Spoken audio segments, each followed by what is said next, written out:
এই দেখো গাইস, অমরদ্বীপের বলতে রাঙ্গাদার শহরে বাইচা দিছে, সুন্দর করে বাইচাটি নিয়ে থইতাছে। বাইচা ক্ষুধা লাগছে। কয়টা দিছে?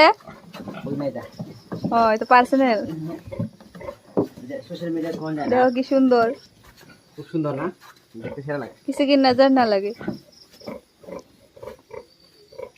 কিতা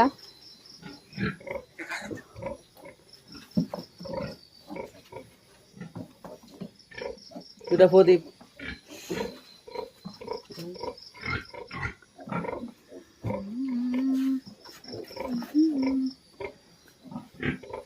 তো খাইবো মুতবো সব করে কিন্তু। এটা নার্সারি, নার্সারি নি গ্রিপ রুম, গ্রিপ রুম। এদিকে আরো আছে, এরা কোনো বাচ্চা রয়েছে, এরা কিছুদিন পরে বড় হইব। এই তো এই রুম আরো আছে তিনজন, কেন একজন বাচ্চা তো ঘুরে যেতেছে। মালিক সাউতে বলে দিকে, মালিক খুব ব্যস্ত। আরে এটা খালি মাল বন্ধ করে দেখি।